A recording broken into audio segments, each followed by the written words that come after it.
450 juta cukup untuk membayar uang muka rumah. Dan pria laki-laki ini menghabiskan 450 juta untuk membeli baju bermerek. Apakah semua orang berpenampilan seperti ini adalah orang kaya? Kebetulan ini semua berketerbalikan, mereka tinggal di lingkungan miskin. Di negara yang paling miskin. Pendapatan tahunan mereka tidak mencapai 7 juta. Karena alasan apa yang membuat orang-orang seperti ini menahan lapar dan membeli baju bermerek? Mari kita lihat-lihat bersama. Budaya anti-mainstream ini berasal dari awal abad ke-20. Alasannya adalah bahwa selama Perang Dunia II, tentara Kongo mengikuti panggilan Prancis. Mengikuti Perang Dunia, orang Kongo yang pertama keluar negeri, melihat pesona seorang pria di Prancis, melihat pakaian yang bergaya dan cantik. Tentara Kongo memiliki rasa minder. Untuk mengatasi rasa mindernya, para tentara membeli banyak pakaian bermerek mewah dengan bayaran militer saat itu. Setelah pulang ke negara, gaya anti-mainstream ini dengan cepat menarik perhatian para anak muda. Mereka menggunakan cara yang spesial untuk mengatasi rasa mindernya. Semakin lama, gaya anti-mainstream ini menjadi budaya Kongo. Mereka menyebut diri mereka asosiasi TAP, yang diterjemahkan menjadi bahasa Prancis. Kira-kira artinya adalah anak laki-laki yang modis dan trendy. Pria ini adalah salah satu anggota asosiasi. Namanya adalah William. Seorang yang tidak lulus SD, menggunakan pakaian yang mahal. Berjalan di jalan, kemudian dia menggunakan kacamata hitam. Takut orang di jalan tidak melihat baju mahal yang dibelinya. Dia berjalan di jalanan. Dengan mengeluarkan aura kelihatan aku memiliki banyak uang. Lihat postur ini. Dikira William ingin menghadiri suatu rapat. Sebenarnya dia datang ke pasar. Dia tidak memiliki uang untuk membeli daging. Hanya ingin menarik perhatian semua orang. Melihat William, semua wanita di pasar akan bersorak. Pria di sebelahnya pun berteriak dia adalah pemenangnya. Dia adalah kebanggaan kita. Sebenarnya pemenang apa sih? Bisa membuat para pria ini sangat memujanya. Ternyata William adalah pemimpin di desa.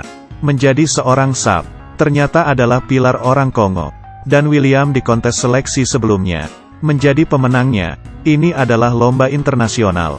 Lawannya adalah pemain SAP dari seluruh Kongo. Orangnya mencapai 40 orang. Demi mengikuti lomba, William menghabiskan tabungannya. Kira-kira sebesar 112 juta. Untuk mendapatkan kemenangan. Dan mendapatkan uang sebesar 45 juta.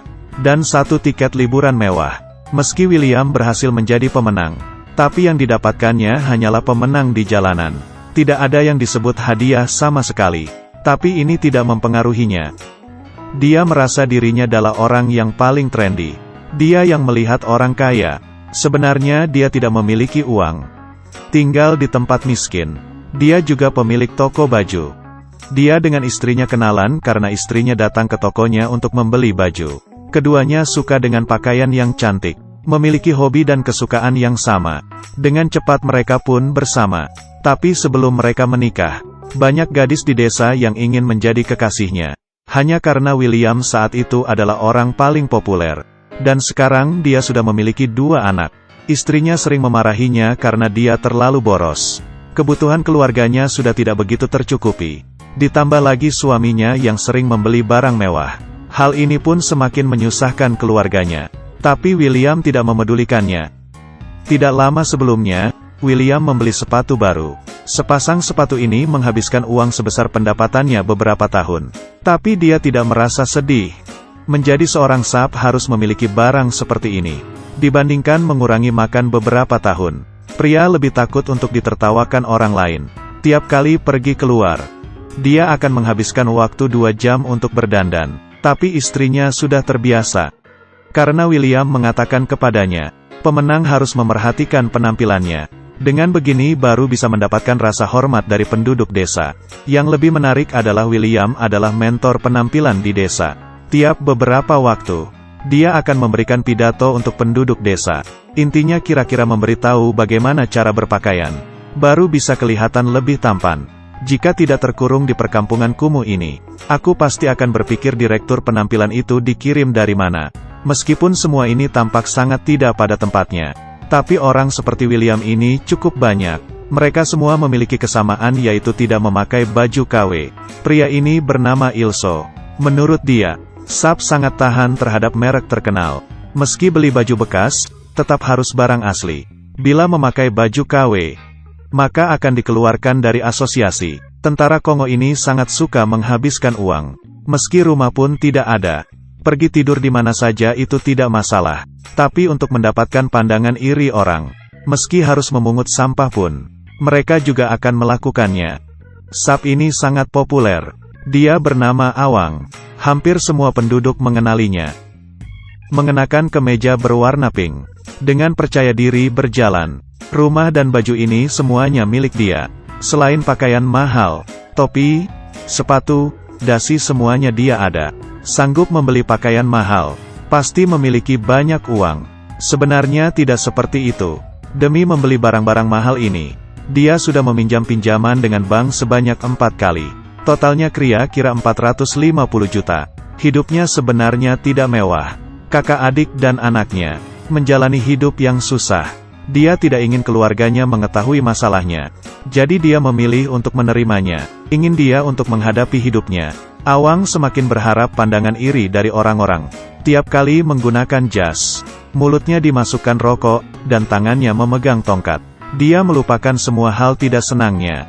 Melihat anak-anak yang kumuh ini, yang memperlihatkan pandangan iri. Dia merasa dirinya adalah orang paling kaya di dunia. Menggunakan bul yang diproduksi dari Eropa, membuat dirinya menjadi karakter yang modis. Bagaimanapun, ini adalah perjuangan orang Kongo melawan pemerintahan kolonial. Rasa minder di dalam diri mereka selalu ada. Budaya seperti ini benar-benar bisa mengatasi rasa minder mereka kah? Akibatnya, aku percaya itu pasti masalah pendapat. Tapi sudah banyak tahun, itu memang mempengaruhi generasi Kongo. Mereka menghabiskan hasil jerih payah mereka di pakaian, dan mengabaikan pendidikan dan lingkungan, hingga memberikan keluarga hidup yang baik pun tidak bisa. Bicara tentang apa yang berkembang dan menginspirasi, suatu budaya yang muncul, di baliknya pasti ada alasannya. Ternyata budaya ini bisa mengubah orang Kongo menjadi seperti apa. Percaya waktu akan memberi kita jawaban.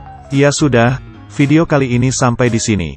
Teman-teman yang suka jangan lupa tekan tombol suka dan ikuti terus ya.